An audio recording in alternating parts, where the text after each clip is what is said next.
வணக்கம். நான் உங்கள் ஜெயா. இன்றைக்கி நம்ம இந்த வீடியோவில் அசோகமித்ரன் எழுதின த 18th parallel இதோடைய கதையை பார்க்கலாம் வாங்க. அசோகமித்ரன் 1931 செகண்ட்ராபாடில் பிறந்தார். அவருடைய இயற்பெயர் தியாகராஜன்.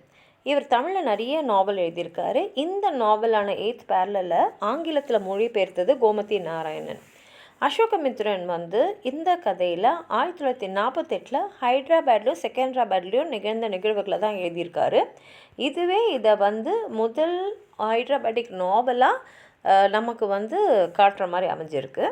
அசோகமித்ரனுக்கும் 1948 கிட்டத்தட்ட இந்த கதையோட நாயகனான சந்துரு வயசு தான் இருந்திருக்கும்.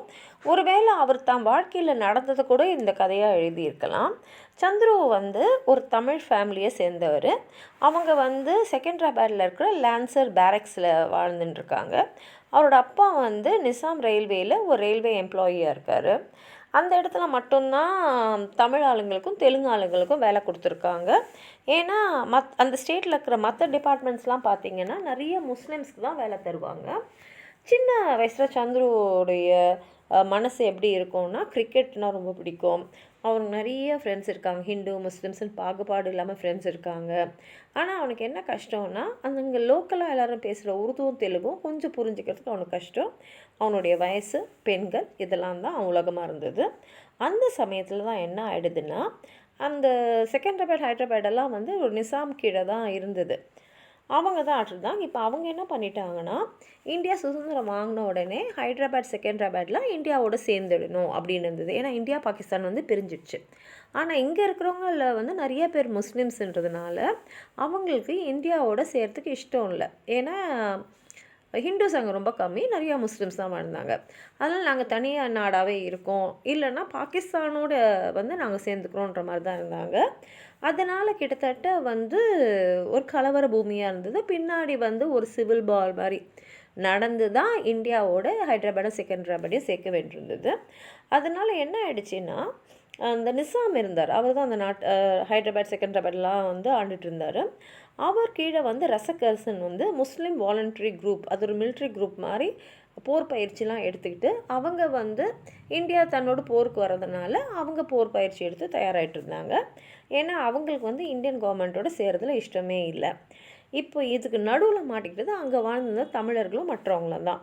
ஏன்னா அவங்க ஹிந்து இல்லையா முஸ்லீம், யாரெல்லாம் சேரணும்னு நினைக்கிறீங்க, யாரெல்லாம் எதிர்ப்பு தெரிவிக்கிறீங்க, அப்படி தான் ஒரு பிரிவினை இருந்தது.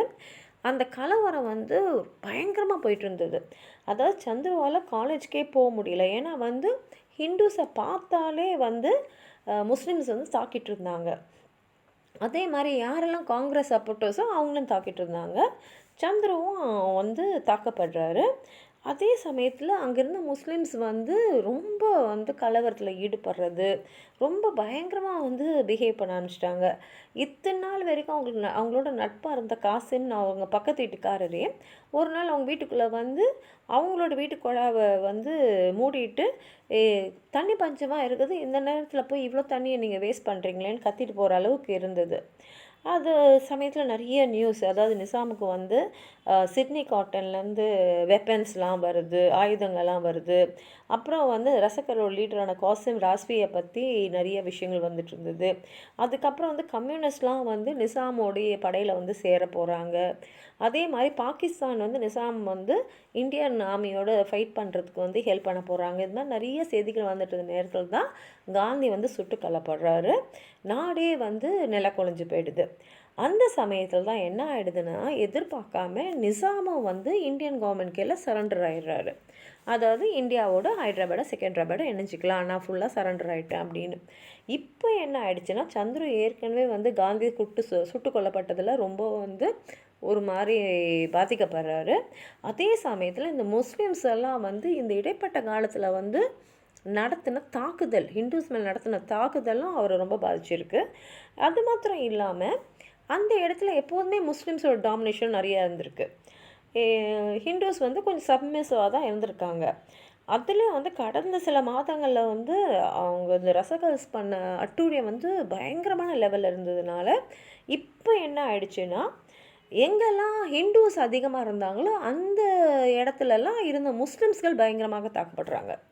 ஒரு நாள் சந்துரு வந்து போயிட்டே இருக்கும்போது அவரை ஒரு கொலைக்கார கும்பலே துரத்துது. அவங்கக்கிட்ட தப்பிக்கிறதுக்காக ஒரு வீட்டுக்குள்ளே குதிக்கிறார். குதித்த வீடு வந்து ஒரு முஸ்லீம் வீடு. அவர் தவறுதலாக தான் அங்கே போகிறாரு. ஆனால் அங்கே முஸ்லீம் வீடு இருக்குது. அங்கே ஒரு சின்ன குடும்பம் ஹிந்துஸ் கையில் மாட்டிக்காமல் இருக்கணுமேனு ஒளிஞ்சிட்ருக்காங்க. இப்போ சந்துரு அந்த வீட்டுக்குள்ளே போன உடனே ஒரு ஹிந்து பையன் தெரிஞ்சிட்ட அப்புறம் எல்லாருமே நடுங்குறாங்க.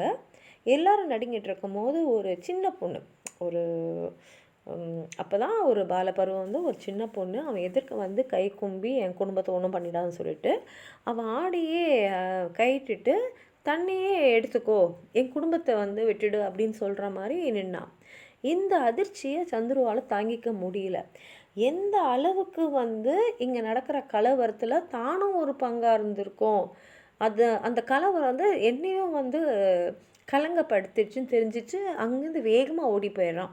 ஏன்னா ஹிந்துனாலே இப்படி தான் நம்மளை செய்வாங்க அப்படின்ற நினைக்கிற அளவுக்கு அந்த கலவரங்கள்லாம் இருந்தது. இதோட கதையை அவர் முடிச்சிட்டாரு. இந்த கதையை படிக்கிறவங்க எல்லாருமே நிச்சயமாக வந்து மனதில் வந்து ரொம்பவும் வந்து தாக்கப்படுவாங்க. அந்த மாதிரி அவர் எழுதியிருக்காரு. உங்களுக்கு ஏதாவது சொல்லணும்னு நினச்சிங்கன்னா கீழே இருக்கிற கமெண்ட் பாக்ஸில் எழுதுங்க. இந்த வீடியோவை லைக் பண்ணுங்கள், உங்கள் ஃப்ரெண்ட்ஸோடு ஷேர் பண்ணுங்கள். சப்ஸ்கிரைப் பண்ணாதவங்களாம் ப்ளீஸ் சப்ஸ்கிரைப் பண்ணுங்கள். நன்றி.